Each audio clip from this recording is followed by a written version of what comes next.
4, 5, 6. 1, 2, 3, 4, 5, 6. 1, 2, 3, 4, 5, 6. 1, 2, 3, 4, 5, 6.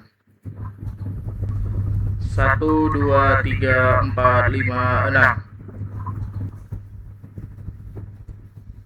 1, 2, 3, 4, 5, 6. 1, 2, 3, 4, 5, 6. 1, 2, 3, 4, 5, 6. 1, 2, 3, 4, 5, 6. Nah, terdengar suaranya itu saat diputar pada frekuensi 44.000 Hz itu merupakan standar kualitas. Suara saya itu terdengar sangat jernih. Begitu pula saat akses turun sedikit ke 30.000 Hz, instrumen berfrekuensi tinggi atau treble pada suara saya itu masih tertangkap dengan sangat baik oleh sistem. Pada bagian 10.000 dan 5.000 Hz ini perubahan drastis yang terjadi saat sampling anjlok ke 10.000 dan 5.000 Hz. Suara kehilangan kejernihannya terasa, suara saya itu terpendam di dalam air. dan muncul suara kresek-kresek yang mengganggu. Kenapa? Karena pada fs 5000 Hz itu sistem hanya mampu merekam frekuensi maksimal 2500 Hz. Berdasarkan teori Nyquist, frekuensi tinggi pada lagu yang melebihi batas Nyquist tersebut itu tidak terekam dengan benar, melainkan mengalami aliasing dan memantul kembali sebagai noise atau derau pada frekuensi rendah. Bab 3 di modul 2 ini, tugas 1 dari modul 3 praktikum ini, tugas ini meminta kita untuk mematikan nada panggil dari 12 digit nomor handphone menggunakan konsep DTMF dan mengamati efek dari upsampling serta downsampling. Sebagai pengantar, sistem nada pada telepon menggunakan standar DTMF atau dual tone multiple frequency. Ini berarti setiap tombol angka yang kita tekan akan menghasilkan paduan dua frekuensi suara yang berbeda secara bersamaan. Contohnya tombol 1 akan membagikan sinyal 697 Hz dan 1209 Hz secara simultan. Nah, pada variabel N1 sampai N akhir, lalu baris nomor HP di MATLAB ini saya telah menerjemahkan seluruh matriks DTMF tersebut dari angka 0 sampai 9 menjadi deretan kode gelombang sinus. Masing-masing nada saya setel agar berbunyi selama 0,25 detik.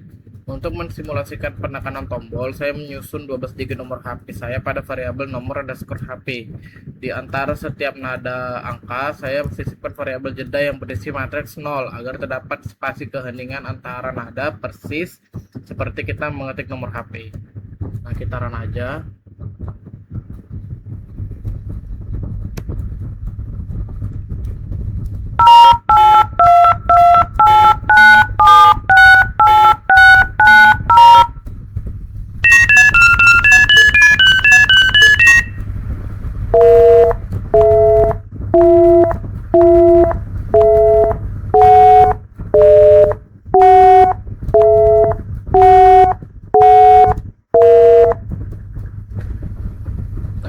Terdengar pada bunyi frekuensi yang 8000 Hz itu bunyinya normal, bunyinya terdengar saja jernih dan familiar, itu seperti kita menekan keypad telepon. Lalu pada kebagian fs yang 16000 Hz atau upsampling, perhatikan yang terjadi itu bunyinya itu cepat dan melengking karena kecepatan pemutarannya digandakan. Matriks datanya habis lebih cepat, akibatnya durasi total memendek setengahnya dan nada suaranya naik atau melengking.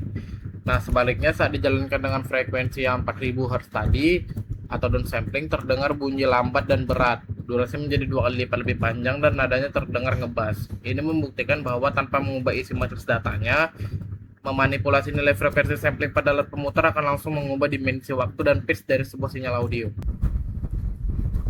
Nah, sekarang kita akan penyelesaian tugas 2 modul 3 ini, yaitu membangkitkan satu lagu itu menggunakan program MATLAB. Melodi yang saya pilih untuk simulasi ini lagu anak-anak, yaitu Balonku. Langkah pertama dalam membuat lagu ini adalah mendefinisikan frekuensi setiap nada dasar. Berdasarkan teori, suara adalah gelombang mekanik yang dihasilkan oleh getaran di MATLAB. Kita memodelkannya dengan persamaan sinus V sama dengan sin 2V ft. Saya menetapkan frekuensi sesuai standar modul seperti nada C di 264 Hz hingga C tinggi di 528 Hz. Menuju para variabel C tinggi dan variabel ini, pada dalam codingan ini tuh saya membagi durasi nada membagi dua jenis, yaitu nada pendek dan nada panjang menggunakan variabel T dan T2. Setelah semua nada didefinisikan, saya menyusunnya ke dalam satu matriks besar bernama Balonku, sesuai dengan urutan melodi lagunya. Saya juga menyisipkan variabel 0 dengan jeda antar kalimat lagu agar iramanya terdengar lebih natural. Coba kita tahan.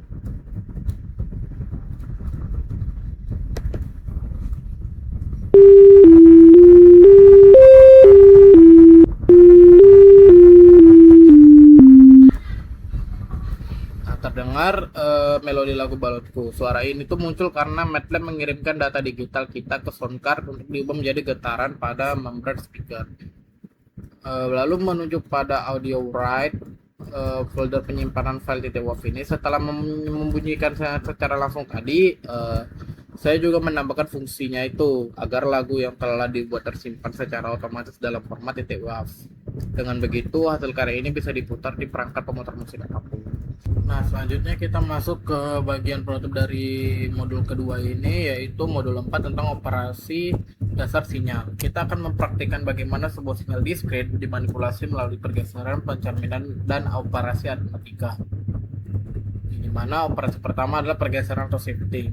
Jika kita memberikan nilai positif pada indeks waktu, sinyal akan bergeser ke kiri atau mengalami percepatan. Sebaliknya, nilai negatif akan menggeser sinyal ke kanan atau delay. Selain itu, ada operasi pencerminan di mana kita membalikkan posisi sinyal terhadap sumbu Y yang secara matematis ditulis sebagai X kurang R. Nah, masuk ke codingan. Di sini saya memiliki dua sinyal, yaitu X1 dan X2. Ada hal teknis yang perlu diperhatikan menurut saya, yaitu untuk melakukan penjumlahan dan perkalian, kedua sinyal harus memiliki panjang matriks yang sama. Karena X2 lebih pendek, saya menambahkan angka 0 di akhir matriksnya atau teknik padding agar operasi aritmatikanya bisa dijalankan tanpa error. Nah, itu saja, mungkin sudah bisa kita save dulu. Kita tugas 4 aja.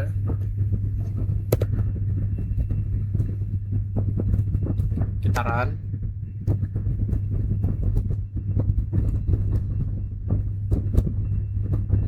Nah, setelah kita run, kita dapat melihat beberapa grafik. Pada grafik A ini, sinyal X1 itu berhasil bergeser ke kiri sejauh 4 satuan. Pada grafik B, sinyal X2 bergeser ke kanan sejauh 4 satuan. Dan pada grafik C, kita bisa melihat hasil pencerminan di mana posisi sinyal sekarang berada di area indeks waktu negatif. Terakhir, pada grafik penjumlahan operasi aritmatikanya, yaitu grafik D itu menunjukkan hasil penjumlahan tiap elemen dari kedua sinyal, sedangkan grafik E menunjukkan hasil perkalian elemen per elemen. Perhatikan bahwa pada indeks keempat itu hasil perkaliannya adalah 0 karena sinyal X2 tadi sudah kita beri padding 0 di posisi tersebut. Fungsinya itu operasi-operasi dasar ini tuh pondasi penting sebelum kita masuk ke tahap yang lebih kompleks seperti konvolusi. Sekarang pada video kali ini kita akan mendemonstrasikan hasil praktikum yang di modul 3 mengenai pengenalan sinyal dasar dan operasi dasar sinyal menggunakan software MATLAB. Yang pertama itu ada kegiatan 1, yaitu sinyal waktu kontinu versus discrete. Yang pertama, mari kita lihat kode pertamanya. Di sini saya mendefinisikan dua variabel waktu, variabel T untuk kontinu dengan resolusi rapat 0,1 dan variabel N untuk discrete yang berupa bilangan bulat dari negatif 2 sampai 7. Kunci utamanya ada pada fungsi plot dan step. Kita run pada bagian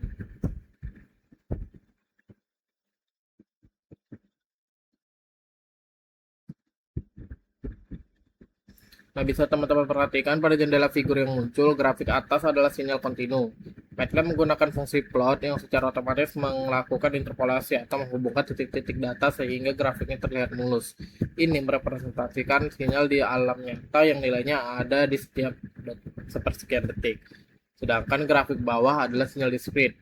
Saya menggunakan fungsi stem. Outputnya berupa deretan pulsa tegak lurus. Di sini terlihat jelas bahwa sinyal discrete hanya memiliki nilai pada indeks waktu tertentu, bilangan bulat di luar indeks tersebut. Sinyal tidak terdefinisi atau dianggap nol. Nah, selanjutnya kita masuk ke aplikasi sistem waktu discrete pada kasus finansial, di mana saya menetapkan variabel pinjaman awal $6.000, bunga 15%, dan cicilan $150. Di dalam kode, saya menggunakan for loop untuk menjalankan persamaan perbedaan atau difference equation. Terlihat pada command window ini persamaannya adalah YN sama dengan 1 tambah R, YN kurang 1 kurang C. Artinya saldo bulan ini adalah saldo bulan lalu ditambah bunga bulanan, lalu dikurangi cicilan kita. Lihat pada command window. Angka-angka ini terus menurun setiap bulannya. Jika saya mengubah nilai cicilan C menjadi lebih besar, misalnya $300, maka secara otomatis sistem akan menghitung bahwa sisa utang mencapai angka 0 lebih cepat. Ini adalah contoh nyata bagaimana sistem discrete bekerja secara rekursif atau berulang. Nah, selanjutnya kita masuk ke kegiatan 3, yaitu pencerminan sinyal atau folding. Operasi dasar ketiga adalah folding atau pencerminan, yang dimana perhatikan baris yang ada di NF sama dengan negatif 1 kali N, yang dimana di sini saya memanipulasi indeks waktu dengan mengalihkannya dengan -1. Kita run. Nah, hasilnya bisa kita lihat di layar. Grafik asli yang tadinya berada di area waktu positif atau kanan, sekarang tercermin ke area waktu negatif yang kiri. Operasi ini secara sistematis disebut X kurang N. Penting untuk dicatat bahwa amplitudenya itu tidak berubah sama sekali, hanya urutan waktunya saja yang dibalik. Seperti dibayangkan sumbu Y sebagai cerminannya. Operasi ini adalah fondasi untuk proses konvolusi yang merupakan jantung dari pengolahan sinyal digital. Nah, lanjut ke percobaan terakhir pada tugas satu, yaitu shifting. Pada shifting ini atau pergeseran di sini saya memiliki sinyal asli yaitu X1. Untuk menggesernya saya membuat sinyal baru X2 dengan menyisipkan 5 angka 0 di depan data asli menggunakan tanda kurung yaitu 00000 X1. Putaran aja.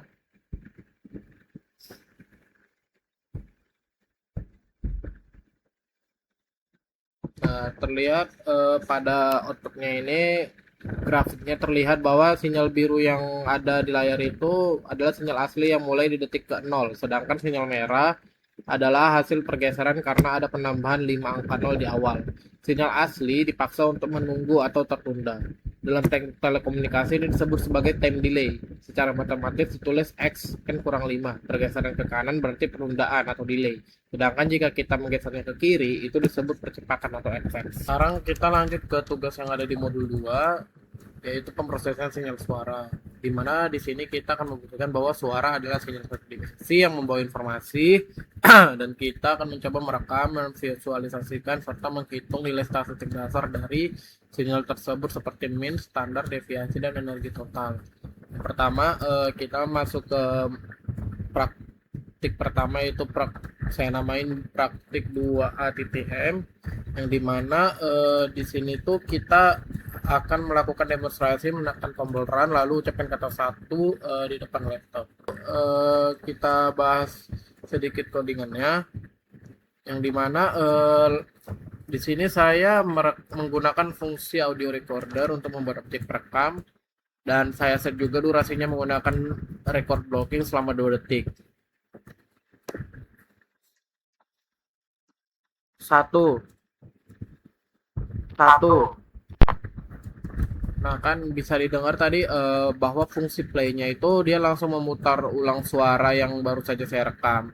Di mana data amplitude suara kemudian diekstrak menggunakan get audio, dan di plot terakhir kita datanya itu langsung tersimpan dengan format WAV menggunakan fungsi audio recorder. Fungsinya ini 1.4. Jadi ini adalah grafiknya dari suara saya tadi. Lalu kita lanjut ke praktik 2B.M ini, yang dimana di sini kita menyimulasikan bagaimana sistem itu membaca file audio yang sudah ada di penyimpanan, dimana kita gunakan fungsi audio read untuk mengekstrak vektor sinyal Y dan frekuensi sampling fs dari file 1.wav-nya itu. Kita run.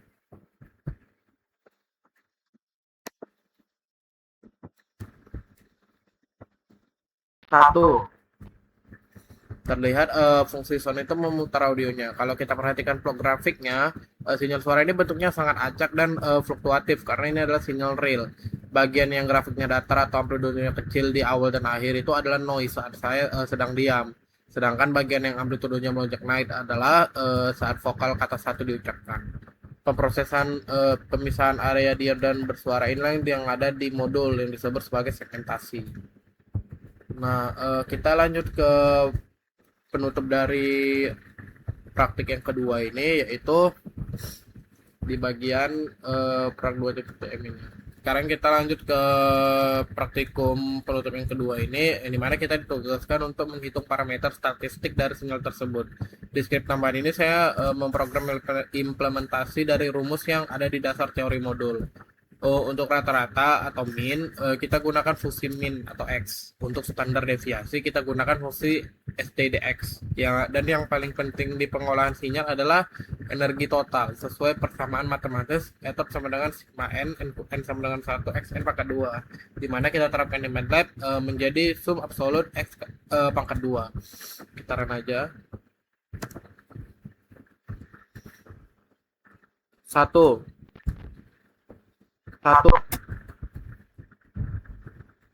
dimana pada bisa dilihat di command window tadi nilai rata-ratanya itu sangat mendekati 0.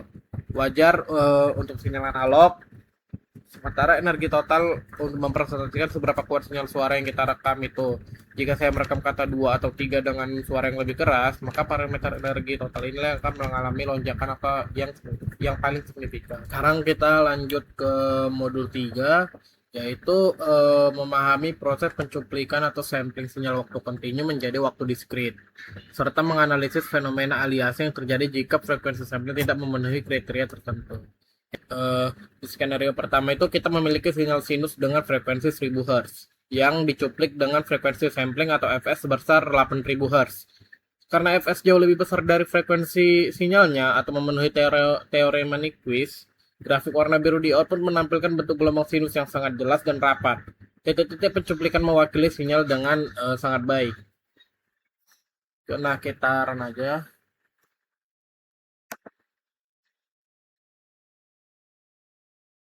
Skenario itu kita ubah sesuai instruksi modul. Frekuensi sinyalnya itu diperbesar jadi 12.000 Hz, tetapi frekuensi sampingnya malah diturunkan jadi 4.000 Hz. Apa yang terjadi itu pada grafik yang berwarna merah. Bentuk gelombangnya hancur dan tidak lagi mempresentasikan sinyal asli 12.000 Hz. Frekuensi sampling yang terlalu rendah ini gagal menangkap pergerakan sinyal yang cepat sehingga muncul sinyal palsu dengan frekuensi lebih rendah. Inilah yang kita sebut sebagai aliasing. Nah, itu penjelasan pada praktik pertama. Masuk ke praktik yang kedua. Nah, untuk memahami aliasing lebih lanjut, kita jalankan program ini. Di mana program ini itu ada dua sinyal analog yang frekuensinya berbeda. Di mana sinyal biru itu berfrekuensi 1/8, sinyal hijau itu berfrekuensi -7/8. Taruh aja.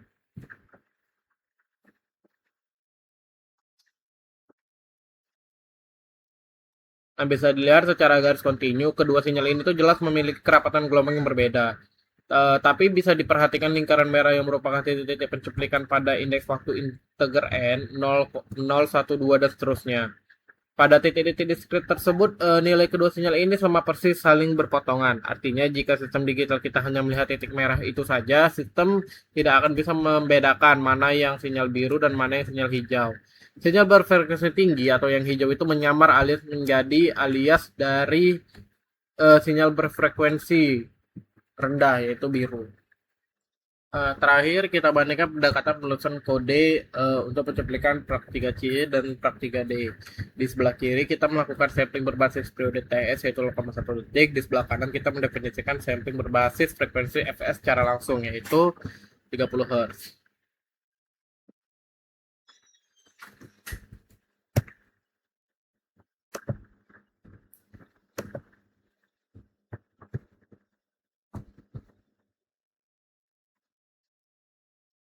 Nah, di mana secara prinsip periode pencuplikan TS ini berbanding terbalik dengan frekuensi pencuplikan fs.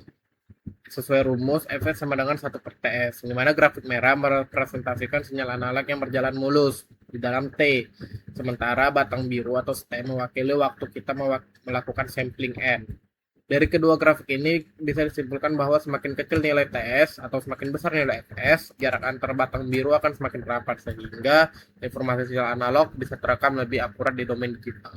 Sekarang kita masuk ke modul 4 tentang DFT dan FFT, di mana tujuan di sini adalah memindahkan analisis sinyal diskrit dari ranah waktu ke ranah frekuensi menggunakan discrete Fourier transform, serta mempercepat komputisasinya menggunakan algoritma fast Fourier transform. Sebelumnya di sini saya sudah membuat dua fungsi, yaitu DIFST dan inverse DISFT ini, di mana DIFST ini adalah discrete Fourier transform. Nah, kita buka langsung ke praktikumnya aja, di mana kita jalankan prak 4A.M ini, di mana kita memiliki sinyal diskrit sederhana, yaitu Xn sama dengan 1221, di mana kita akan mengubahnya karena frekuensi menggunakan fungsi DIFST yang merepresentasikan persamaan DFT, yaitu rumusnya itu XK sama dengan N-1 sigma N-0 Xn E pangkat negatif J2 VKN per N. Mana kita run aja.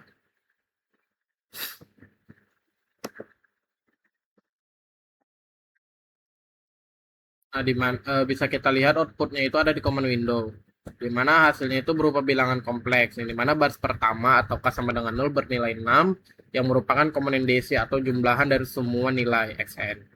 Dari baris kedua bernilai negatif 1, negatif 1J, dan seterusnya. Representasi kompleks ini mengandung informasi magnitudo dan fasa dari sinyal pada frekuensi tertentu. Kita lanjut ke prak B, yang dimana di sini kita melakukan proses kebalikannya, yaitu inverse DFT atau IDFT, di mana kita melakukan hasil transformasi kompleks jadi tadi ke dalam matriks XK. Jadi mana kita run aja. Mana terlihat dieksekusi di nilai output window yang keluar yaitu 1221, yang dimana hasil ini persis sama dengan sinyal asli kita di prak A tadi, dimana ini membuktikan bahwa transformasi Fourier itu bersifat dapat dibalik atau reversible, dimana kita bisa bolak-balik mengubah sinyal dari ranah waktu ke frekuensi dan dari frekuensi ke waktu tanpa kehilangan informasi apapun. Nah, lanjut kita ke prak 4C.M, dimana di sini itu bagian terakhirnya itu adalah kita menggunakan algoritma fast Fourier transform, di mana DFT ini secara manual itu komputasinya sangat berat jika datanya banyak. Maka di MATLAB kita cukup menggunakan fungsi bawaan fast Fourier transform dan IFFT. Pada praktik TTM ini fungsi bawah kita menganalisis sinyal XK sama dengan 0,8 KUK sebanyak 32 titik. Sekarang aja.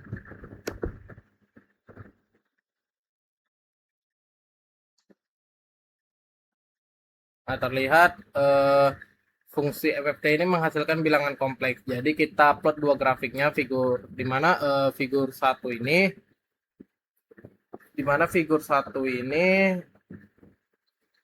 menampilkan nilai absolut atau magnitudo frekuensinya. Lalu pada figur 2 dia menampilkan sudut atau fasanya menggunakan fungsi angel. Lalu pada figur 3 kita kembalikan lagi sinyal frekuensi tadi ke ranah waktu menggunakan perintah IFT atau H. Hasil plotnya kembali membentuk kurva eksponensial menurun persis seperti sinyal awalnya 0,8K. Mana algoritma FFT ini sangat efisien dan merupakan tulang punggung dalam pemrosesan sinyal digital modern. Nah, sekarang kita masuk ke praktik yang kelima, yaitu di sini kita membahas tentang tapes analog dan digital, di mana tujuan kita adalah menganalisis karakteristik low pass, high pass, dan band pass filter serta mengimplementasikannya secara langsung untuk menyaring frekuensi pada rekaman suara analog yang sudah digitalisasi. Nah, saya sudah membuat beberapa filenya, di mana kita mulai dengan menganalisis karakter tapet analog menggunakan fungsi HS di praktikum 5 ATTM ini, di mana kita menggunakan perintah frax yang dikhususkan untuk mengevaluasi respon frekuensi sistem analog serta kontinu. Sekarang aja.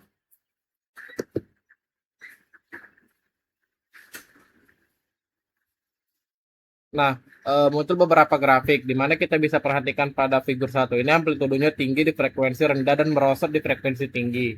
Ini adalah representasi visual dari LPF atau low pass filter. Lalu pada figur kedua, kebalikannya, frekuensi rendah diredam dan frekuensi tinggi dilewatkan yang mengindikasikan HPF atau high pass filter. Sedangkan frekuensi 3 ini hanya melewatkan frekuensi di tengah-tengah saja yang merupakan karakteristik dari BPF atau band pass filter.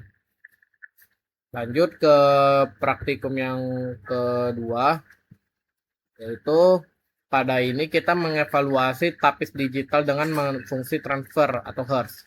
Fungsi MATLAB yang digunakan berubah menjadi frax, di mana kita run aja.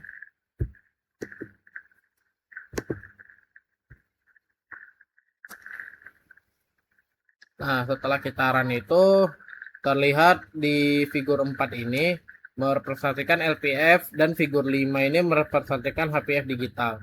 Namun perbedaannya mendasarnya ada pada sumbu X, di mana pada filter digital frekuensi dievaluasi dalam bentuk frekuensi mulai dari 0 hingga batas Nyquist, pip radian per sampel, bukan frekuensi absolut seperti pada domain analog.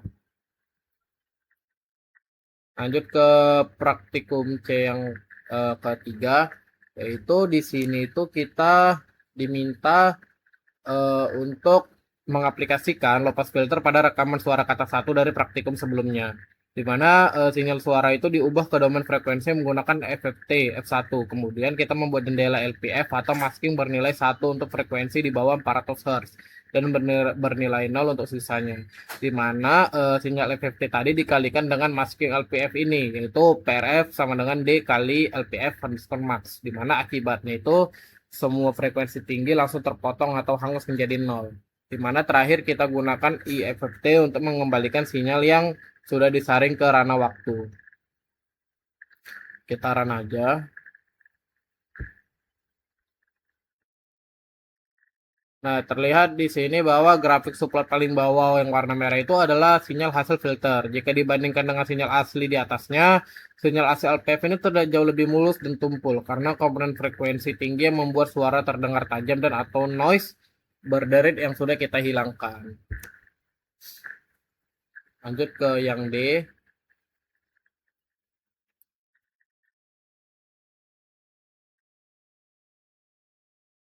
Di mana sebagai pembanding di prak 5D.M ini kita mengimplementasikan si high pass filter atau HPF ini batas potong yang kita tentukan 2000 Hz. Jadi masking kita atur bernilai 0 di frekuensi bawah dan bernilai 1 di atas 2000 Hz.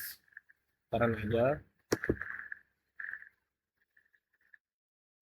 Nah, bisa kita lihat sinyal hasil filternya di grafik paling bawah yang warna hitam itu bentuk amplitudonya sangat kecil dan sangat rapat atau sticky, dimana karena suara vokal utama manusia itu termasuk kata satu yang saya ucapkan mayoritas berada di frekuensi rendah. Karena HPF memblokir frekuensi rendah, suara vokal kita hampir hilang dan yang tersisa hanyalah komponen frekuensi tinggi seperti bunyi desis, huruf S, atau noise touch dari ruangan tadi.